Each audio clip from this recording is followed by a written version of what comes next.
Thanks to the support as a channel member, Chris P. Boys and girls, just a few days left to order yourself a beautiful, sexy, snazzy Bourne FC shirt. Bourne Town FC shirt. Link is down in the description below. They'll never be on sale again after this run. So get them while they're hot. I will be mentioning them every day this week, as you can imagine.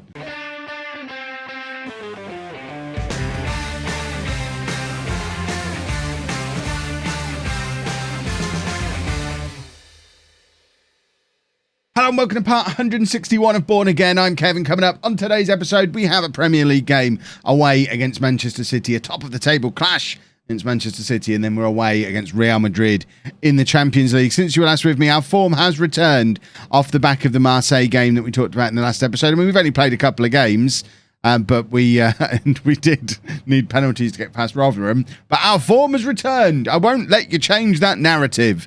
Away against Manchester City, a win here puts us back to the top of the league. Defeat makes the title race a little bit more complicated than it needs to be this season. So we're going with Mendoza in goal, a back four of Gilarducci, Diaz, Nixon, Burke and Arango.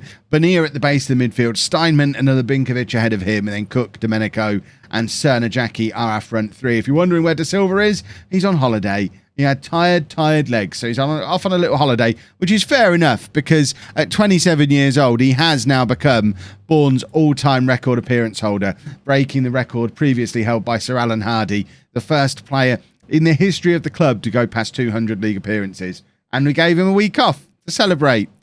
He deserved it. Yeah, that's why he's not playing. Let's play Manchester City. There's probably better weeks we could have given him the week off, but he was tired. He came off the back of a international break. Very tired legs, as previously mentioned. So, you know, had to give him a little bit of a break. I think, if Past Kev is not an idiot, I think he's back for the Real Madrid game, which is obviously the more important game of the two. As much as we'd like to win a second Premier League, I'd rather win a second Champions League. In an ideal world, we win them both and win the World Club Cup, and then I can just focus on being the England manager and wind down my career. I'll be 59 at the end of this season. It'll actually feel, although it's ridiculous starting in Tier 10, it'll actually feel like quite a realistic way to end a career if we go out on a high here at Bourne and then do a couple of years of international management and then retire in my early 60s. That feels like a pretty decent career plan for me at this point. England job is basically semi-retirement anyway. Right, Mendoza plays it forward to Nixon Burke. A big test for Nixon Burke today. If he's ever going to be a top-level Premier League, Champions League, international level defender, he's 22 years old now. He can't get away with being, I used to be a wonder kid anymore. Domenico's in and scores a 12th goal for Domenico. We'll get back to Nixon Burke in a minute, but first we need to have a look at Domenico's 12th of the season from the other angle. And I think this does put him out in front in the race for the Golden Boot now as well, which is, for some of you, it seems more important than winning the Premier League or the Champions League. Yeah, but Christian Gomez won the Golden Boot 4 times. Yeah, but we didn't win anything while he was doing it. We might win something whilst having a Golden Boot winner here, and then everybody's happy. But back to Nixon Burke. At 22 years old, it now has got to be the time for him to step up and become a member of this squad, of this first team. And if he can't, he's probably going to have to head back down to a mid-table Premier League team and accept that's where his career is going to be, because he can't be 23, 24, 25, still a backup, still saying, well, I used to be a wonder kid. That's not how it works. Now is the time. Right, as we head towards half-time, there's still 15 minutes to go, but we are, the game is quiet, and I guess that's a good thing when we're ahead. We don't need there to be any more highlights in this game. A nice, calm 1-0 win would do wonders. Guard against complacency. That's the spirit. And City have got a corner, so we need some good defending here. Mendoza is out to grab the corner from out of the sky. Rolls it out to Steinman, who had a man on him there. That was terrible for Mendoza and has left us in all kinds of trouble. And he's got himself out of that trouble with a decent save. But I don't know what he's thinking there. And rolling it out to Steinman, who could do nothing other than just get it away from him quick. So I'm not putting any of the blame on Steinman, but Mendoza there, goodness me, very sloppy. And now City just waiting for an opportunity to present itself. But luckily, we were alive to it and got it clear. And it's now with Arango on this right-hand side, plays it into Nixon Burke. And that is the end of the highlight. But that was, I told them not to get complacent. And we've come out for this second half seemingly half asleep. Did we all have 20-minute naps at half-time, forgetting that half-time is 15 minutes long, and we're all a little bit drowsy from our 20-minute naps? Power naps. Not acceptable. Right, substitutions. There's a lot of players not having a very good game today. Let's have a look based on fitness. Cernajacki can come off for Sebastião. That's another player. 21 years old. Sebastião needs to be forcing his way into the team now. So we keep giving him opportunities to. Giroud. In fact, you know what? I want to bring Briseño on as well. Get Giroud in the midfield. Briseño in there as well. They're two players who I'm definitely trying to push at the moment and make them a thing as I try and... I mean, I know we've always had a very young squad here at Bourne, but I want to, as part of my retiring on my terms plan for this season, I want to not only say, look, there's the squad that won the Champions League. I want to be able to say to the new guy, and there's the squad that will win it next time as well. And that's the squad that's going to have the likes of Nixon Burke and Briseño and Giroud in. Maybe not Cernajacki, because, again, we've ever since he was like 22 years old and had those series of injuries and developed his recurring injuries, we've always known we're on a ticking clock with Cernajacki, and we don't know when his time is going to be up because so much of his game is about his physicality. He's quick, he's big, he's strong. And if he keeps getting injured, they're the things that are going to keep being affected by that. So he's not going to be a world-class player when he's 30. I'm convinced of it. And he's 26 now, I think. So we maybe only have a few more years left of Cernajacki. It'll be very interesting. We will do a 5 years in the future video for this series. We never got around to doing it for Non-League to Legend, but we'll definitely do one for this one. Partly because we'll have played some of those years anyway with England. But it will be very interesting to see what happens next for Cernajacki after I'm not here to carefully manage his fitness and not break him and protect him from going to a big club. Because if he goes to somewhere like Real Madrid or Barcelona, Bayern Munich, that kind of level of club, I don't know if he gets away with the wrapped in cotton wool special boy treatment that he gets here at Bourne.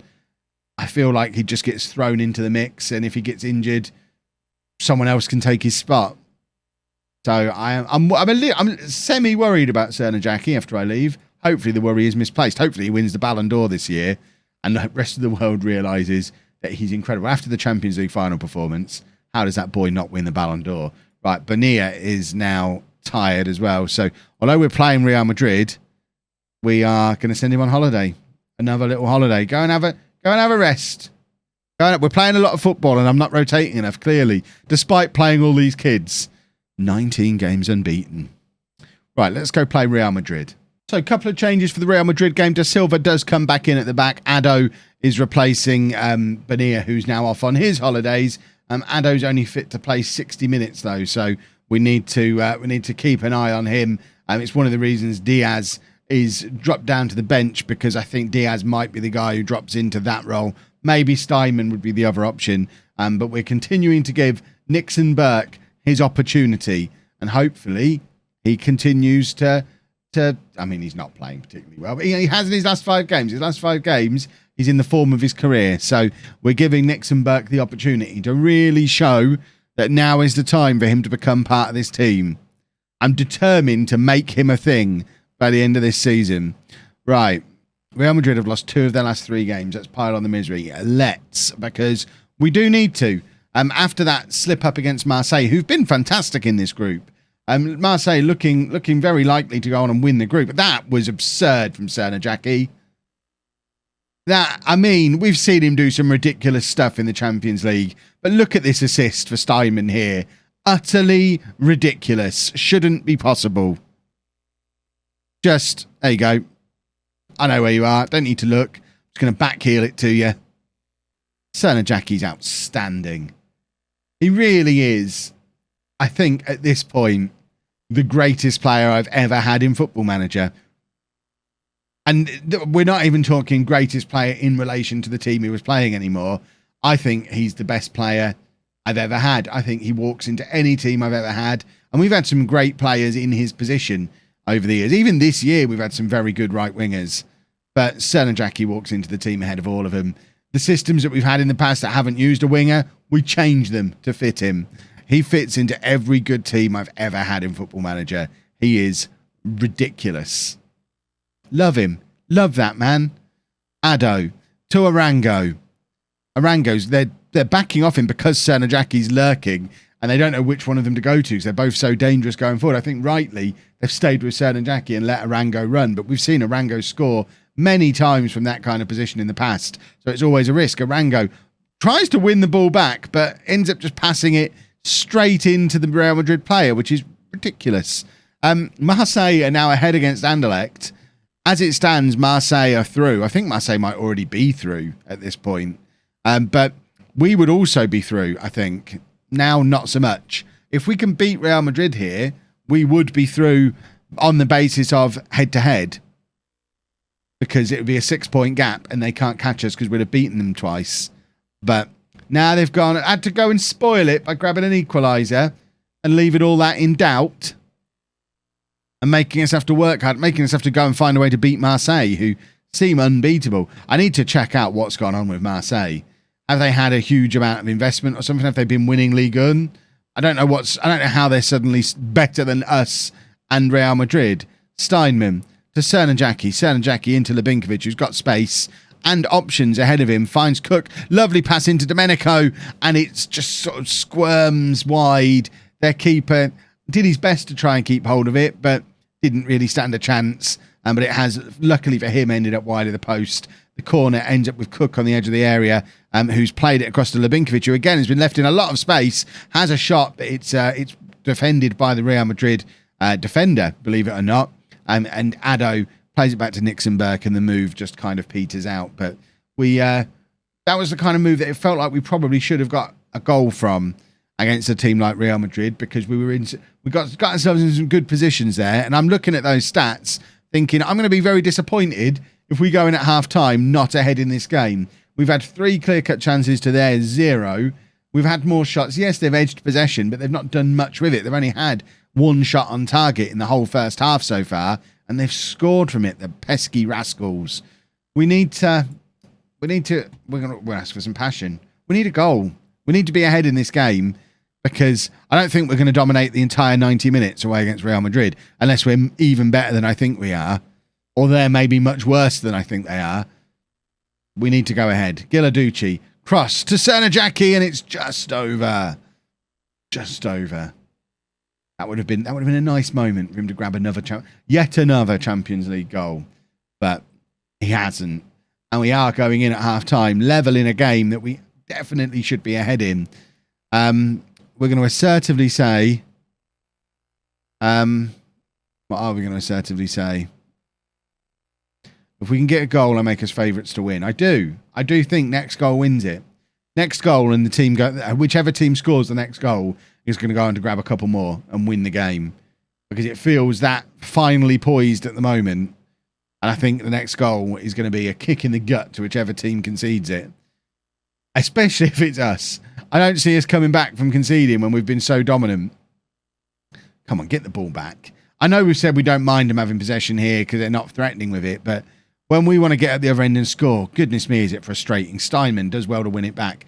Lubinkovic, we've got to remember, Ado's only got 15 more minutes that he can stay on the pitch for, and then we are going to have to shuffle that midfield around a little bit. I'm not sure in the circumstances if Diaz is the man to play there. We might drop Steinman back and maybe bring Briseño on. What is Mendoza doing there? He has been saved by an excellent piece of defending from Arango. Mendoza just flying around in his goal. It was an open goal, and luckily Arango is there to keep us in the match.